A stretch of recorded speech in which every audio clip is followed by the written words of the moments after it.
ডিসেম্বরের শেষ সময় থেকে আন্দোলনে উত্তপ্ত ইরান।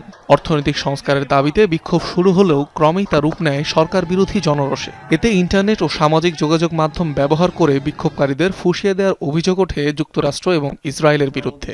ফলাফল, দেশটির ইতিহাসের সবচেয়ে সহিংস বিক্ষোভে পরিণত হয় আন্দোলনটি।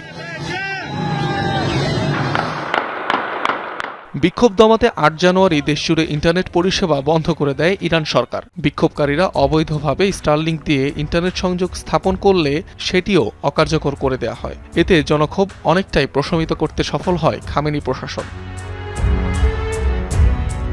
এমন অবস্থায় ধীরে ধীরে বৈশ্বিক ইন্টারনেট ব্যবস্থা থেকে সরে যাওয়ার প্রস্তুতি নিচ্ছে তেহরান। ইন্টারনেট পর্যবেক্ষক সংস্থা ফিল্টার ওয়াচ বলছে, এই লক্ষ্যে সম্পূর্ণ নিজস্ব প্রযুক্তি নির্ভর আলাদা ইন্টারনেট ব্যবস্থা চালু করতে যাচ্ছে দেশটির সরকার, যেখানে তথ্য ও যোগাযোগের নিয়ন্ত্রণ পুরোপুরি রাষ্ট্রের হাতে থাকবে।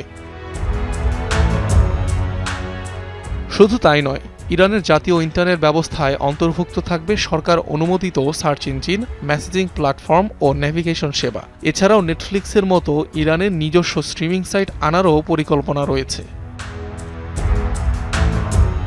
তবে আন্তর্জাতিক ইন্টারনেট ব্যবহারের সুযোগ একেবারেই সীমিত করা হবে। শুধুমাত্র নিরাপত্তা ছাড়পত্রপ্রাপ্ত বা সরকারি যাচাই প্রক্রিয়ায় উত্তীর্ণ ব্যক্তিরাই এই পরিষেবাটির সুযোগ পাবেন। বিপরীতে সাধারণ নাগরিকেরা পাবে রাষ্ট্রনিয়ন্ত্রিত জাতীয় ইন্টারনেট।